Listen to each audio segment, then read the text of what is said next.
pessoal, esta é mais uma aula, mais uma videoaula da disciplina Psicologia da Educação, ofertada pelo Instituto Federal do Norte de Minas Gerais para o curso de licenciatura em Pedagogia.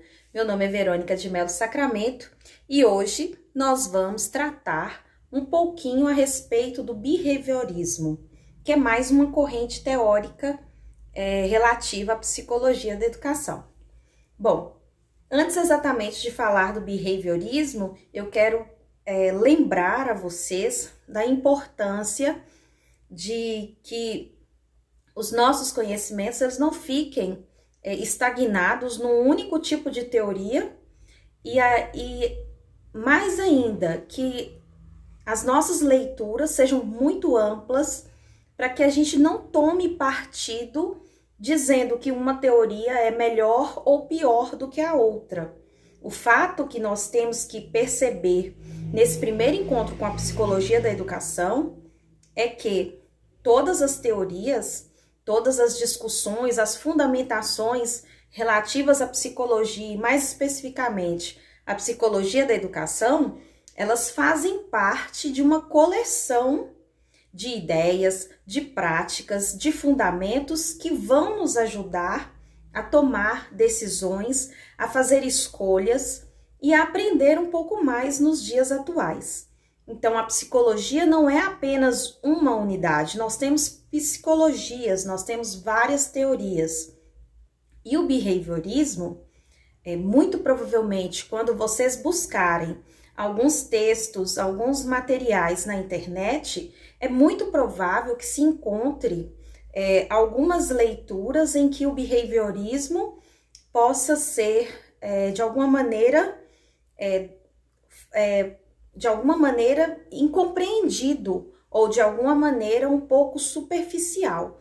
Então, desde o início eu já peço para que vocês, quando buscarem tais materiais, procurem materiais que tenham realmente uma idoneidade para que possam contribuir para o conhecimento. Bom, esse mesmo behaviorismo, que é uma teoria dentro da psicologia, ele iniciou-se com o John Watson em 1913, ele é um norte-americano, e esse início do behaviorismo veio, na verdade, como uma crítica às situações já observadas na psicologia.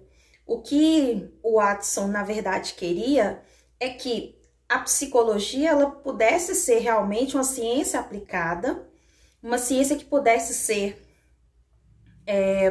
reproduzida entre seres, entre pares, e não apenas uma ciência aparentemente superficial ou que não tivesse parâmetros, que não tivesse rigor.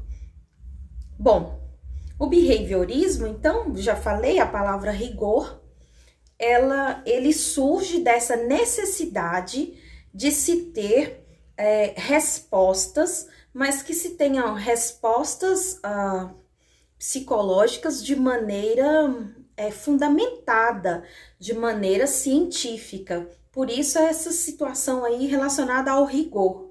Os testes naquela época já eram feitos em humanos e também em animais. E também o Watson nos Estados Unidos e concomitantemente na Rússia também haviam estudos. E esses estudos que também eram behavioristas eram chamados de reflexologia. Hoje, nós temos diversos exemplos relacionados a esse behaviorismo, especialmente aí com as contribuições de Pavlov, em que empresas, escolas, clínicas fazem adaptações das teorias behavioristas para que se consiga obter resultados melhores em relação às pessoas ali envolvidas.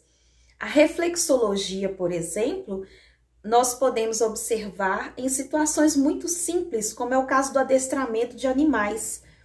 Cachorros, por exemplo, podem, de acordo com o adestramento, eles podem, por exemplo, identificar a presença de drogas, eles podem fazer reconhecimento de corpos.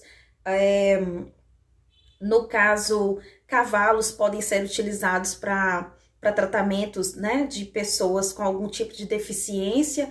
Então, são situações em que se usou conhecimento behaviorista.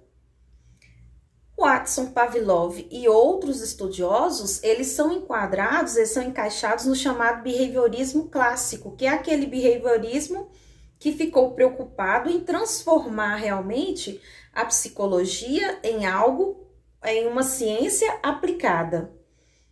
Um pouco mais adiante, o Skinner, ele trata o chamado behaviorismo radical.